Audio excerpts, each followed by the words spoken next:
Welcome to the shadow frequency, where the veil between this world and the next grows thin, and the things that whisper in the dark are given voice. From the cryptic candlelit studios, deep in the Indiana forests, your host, Matt Wilson, and his spectral producer, Juniper Ravenwood, unearth the forbidden, the forgotten, and the fearsome. So, still your heart, dim the light, and listen closely. For once you tune into the shadow frequency, you may never tune out.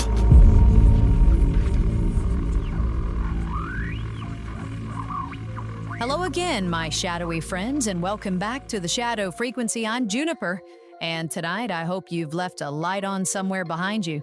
There's something especially unsettling about a quiet place after dark. Not because you can see anything unusual, but because you can't be certain that something unusual isn't already watching. I've got tonight's episode right here, and this file feels colder than the room. Tonight, we're opening the Udo Wartena encounter, the visitors who came for water. In May of 1940, a miner working alone in the Montana mountains claimed that an enormous metallic craft settled above the landscape near his claim. Two strange human-looking men asked for water, invited him aboard, and told him things about their technology, their lifespans, and their hidden presence among humanity. It is a story tangled in mining history, UFO folklore, and one deeply unnerving possibility. Visitors might have been walking among us before the modern flying saucer age had even begun. Chris, I'll come to you first.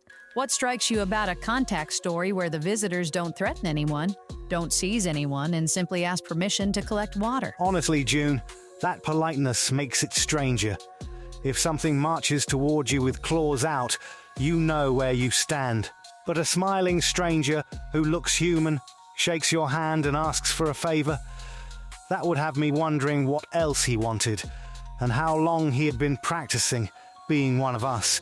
Exactly. Good manners can be far more disarming than menace, especially when they come down the stairs of a hovering ship. Matt, what do you make of it? Wartena was reportedly invited to leave with them, and he said no. I think most of us would like to imagine we'd step aboard without hesitation, but when the impossible actually opens a door, ordinary life can suddenly feel very precious. What gets me is that he supposedly spent years wondering what would have happened if he had said yes. That question may have followed him longer than the craft ever did. And tonight, we're going to follow that question back to a lonely Montana stream. Matt, the record is yours. You are tuned to the shadow frequency, where every whisper tells a story from beyond the veil.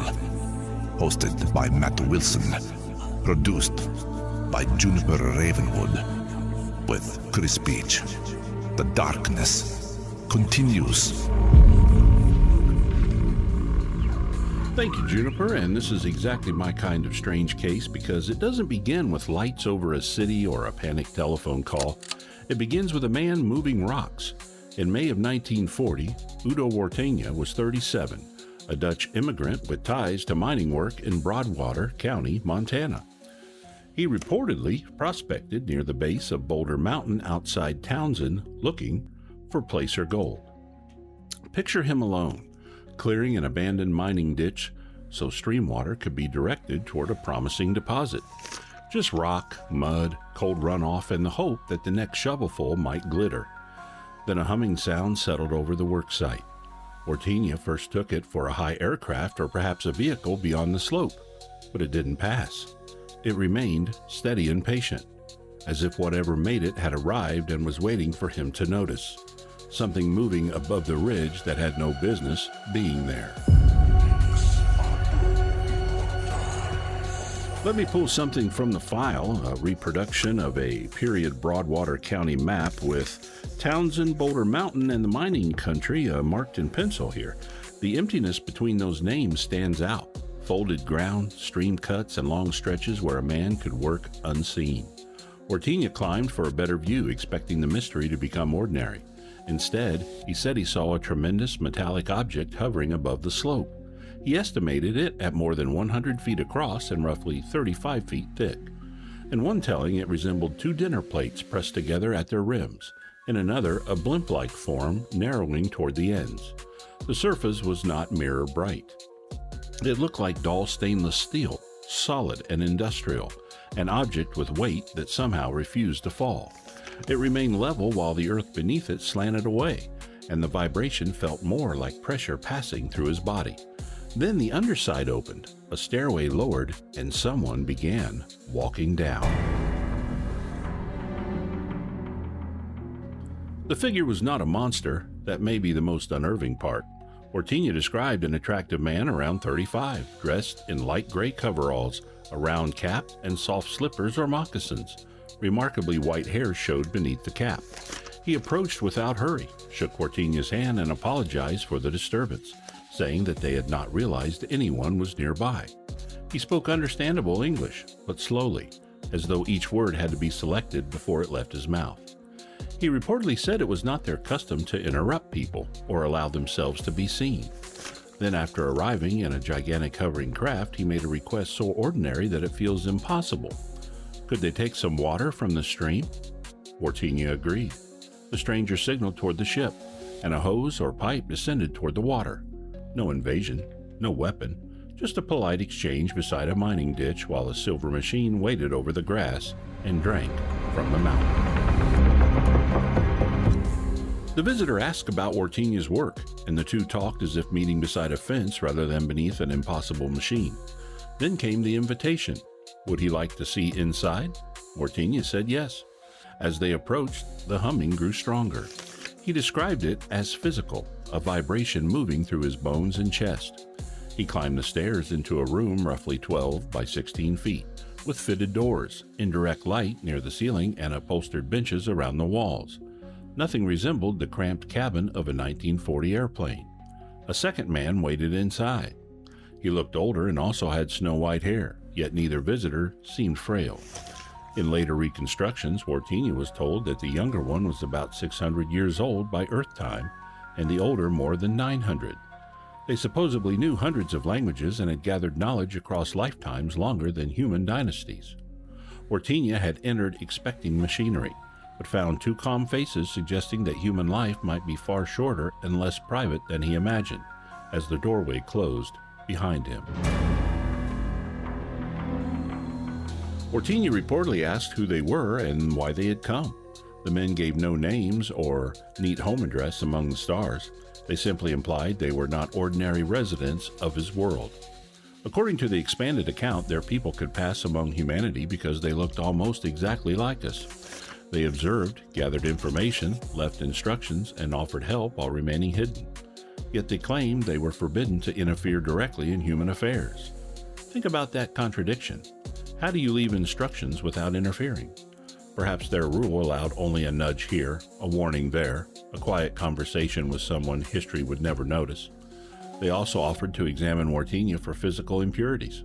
He agreed, and one moved a handheld device over his body, scanning him without pain or explaining what it found.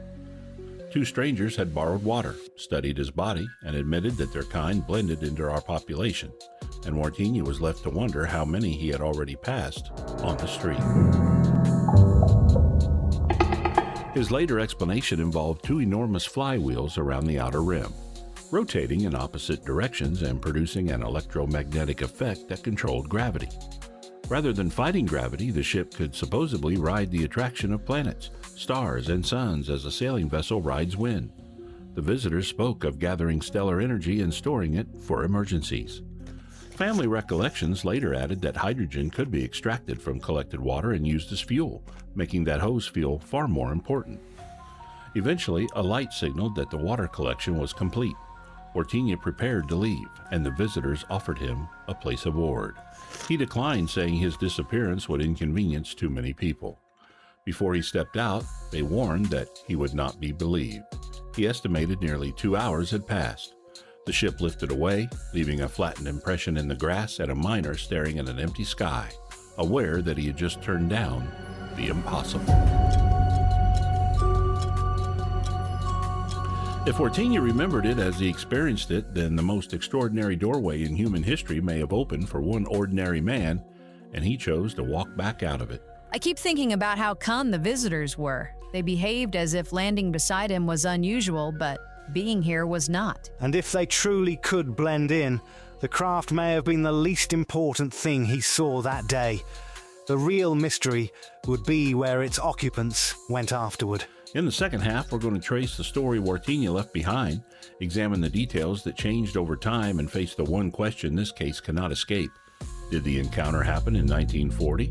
Or did the version we know take shape much later? Juniper? Chris, I'll turn it over to you. They came out of the Montana darkness asking only for water, but what they offered in return was a glimpse beyond the human world. Udo Wartena walked away with his life, and the story he carried for decades. That invitation would haunt me. Wartena was allegedly offered a journey beyond everything he knew, but his first thought was the trouble his disappearance would cause back home. I wonder how many listeners are certain they would have gone, and how many are suddenly less certain now that they've imagined the door closing behind them.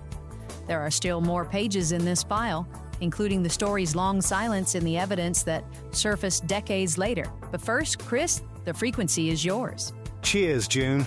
What gets me is how ordinary they made the impossible seem just two polite strangers stopping for water before carrying on across the stars. If you're enjoying the case, like and subscribe wherever you're listening. It really does help the algorithms. Find us on Facebook, TikTok, YouTube, Rumble, and all major podcast directories. At shadowfrequencypodcast.com, you'll find every episode, the companion blog, merch, show notes, and links to all our platforms. You can also buy us a coffee or send an email or voice message that might appear in a future episode. June, I'll hand the shadows back to you. Thank you, Chris. It's time to wake the spectrocosmic message materializer. I'm turning the brass dial, opening the static gate, and something with feathers appears to be tapping from inside the machine. There we are. A message has fluttered out, smelling faintly of corn dust and midnight air. Let's unfold it before it pecks its way back into the darkness. This one comes from Rory in Iowa, who writes, "Hi, Shadow Frequency crew. I usually listen on Pandora just before sunrise while I'm opening the chicken coop and making the first round with the feed and water. The hens are normally pretty noisy, but whenever an episode gets into UFOs or time travel, I swear the whole flock goes quiet at exactly the wrong moment. Thanks for keeping those early chores interesting and occasionally making me check the sky over the barn twice. Keep watching the fence line, Rory in Iowa." Rory, I love this. Chickens may not tell us what they see, but they always seem to know when something feels wrong. Thank you for taking us along on those pre-dawn rounds, and please give the flock our best, especially whichever hen is clearly in charge of aerial surveillance. If you'd like to send us a story, a question, or a strange little moment of your own, email us at shadowpodcast@protonmail.com. Now I'll turn it back over to Chris for tonight's Shadow News. Cheers, June. I like Rory's system. If every chicken suddenly stops making noise, don't investigate the barn. Just go back inside and put the kettle on. Here's tonight's Shadow News.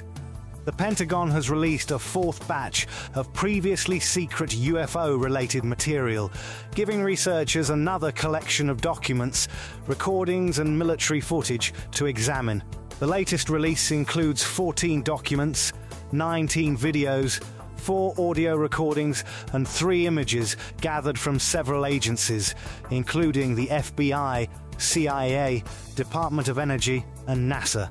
One of the most intriguing cases involves an unidentified object spotted inside restricted airspace above a nuclear weapons facility near Amarillo, Texas, in 2015.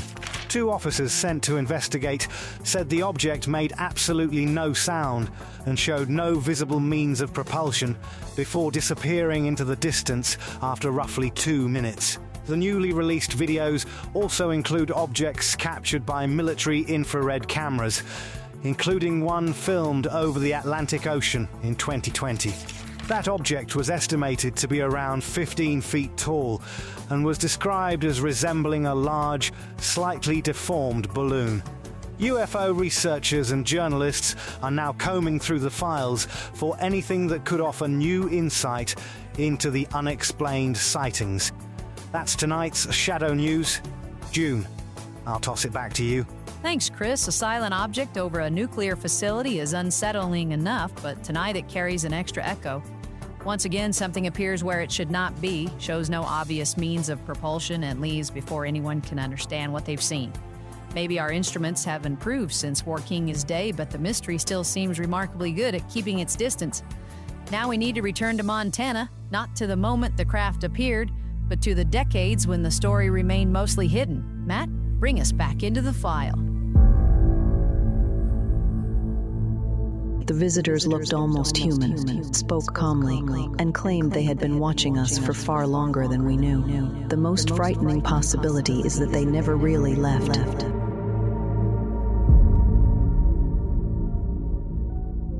Thank you, Juniper. And Rory, if those chickens ever line up in a perfect circle and stare skyward, send the voice message immediately. Chris, that Shadow News is an eerie companion to this case because it shows how the language changes while the basic puzzle remains. Something is observed, its movement does not make sense, and the record arrives with more questions than answers. With Wartena, the biggest question is not what he claimed happened during those 2 hours. It is what happened to the story afterward. The popular version says he remained completely silent until shortly before his death in 1989. But the chronology is more complicated.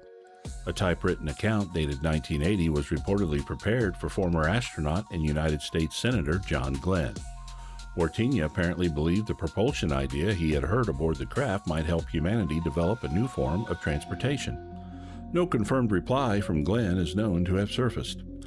Wartena also shared the story with trusted people later in life, and after his death, his notes passed into the hands of friends and researchers. That means the encounter may be dated to 1940, but the surviving first-person account comes roughly 40 years later, and somewhere inside that gap, the story waited in the dark. I'm pulling the next item from the file now. It's a photocopy representing that 1980 typewritten statement, the document reportedly addressed to John Glenn. It matters because this is the closest thing the case has to Wartena speaking in his own words. Yet even this page is not a document from the day of the encounter. After Wartena died, a version appeared in James L. Thompson's 1993 book, Aliens and UFOs.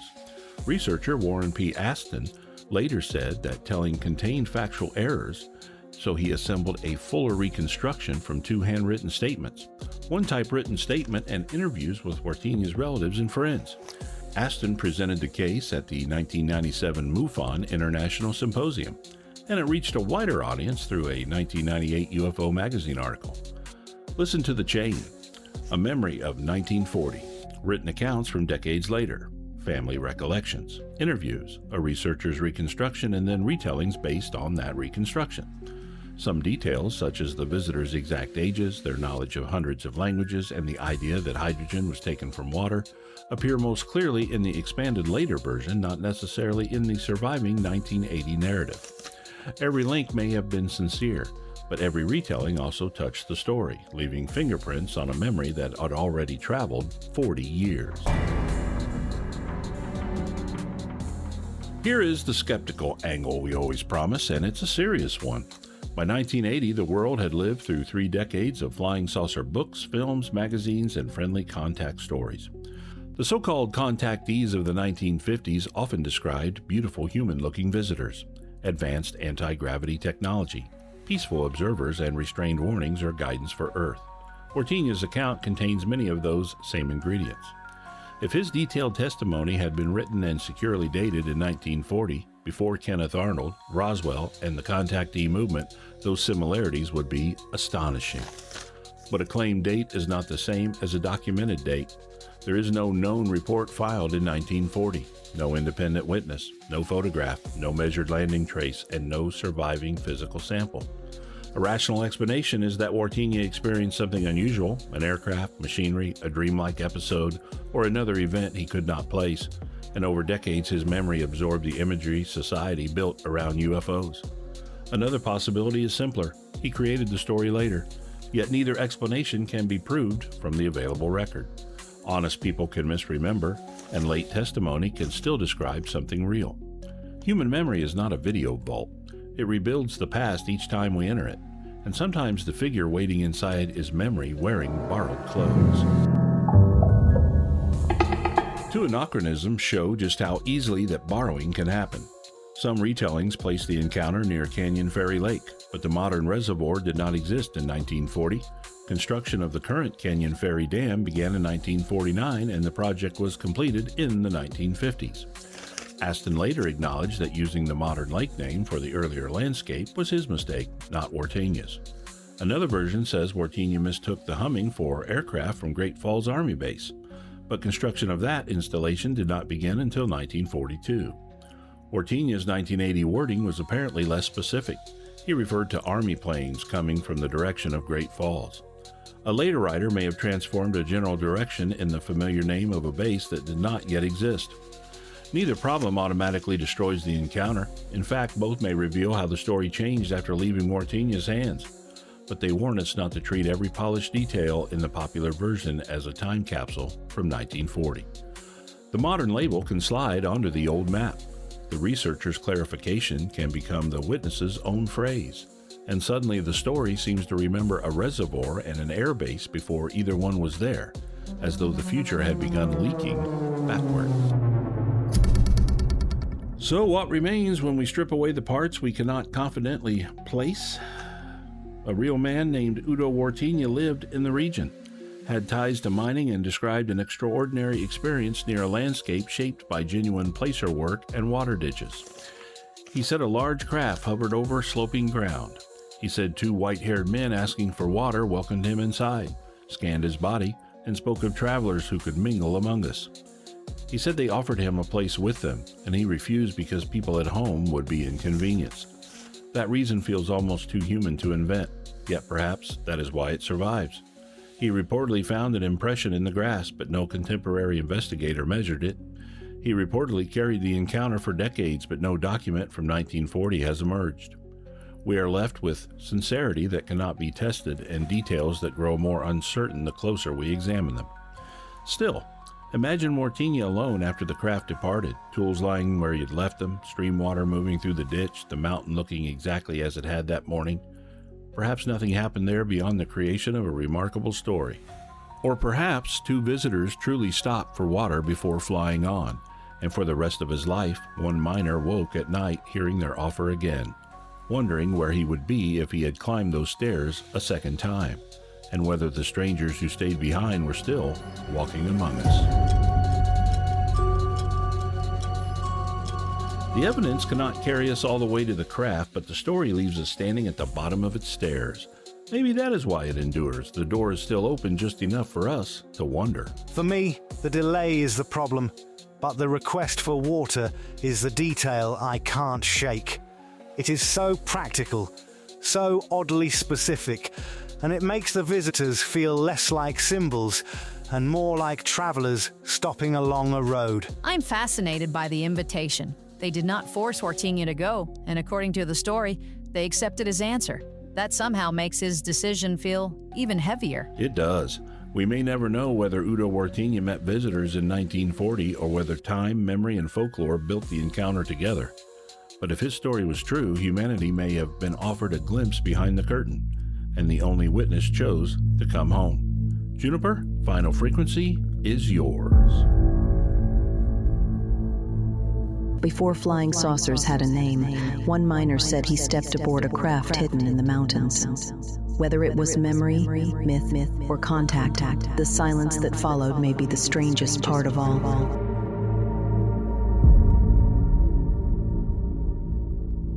Tonight, we followed Udo Wartena from a lonely mining ditch to inside of a craft that should not have been there.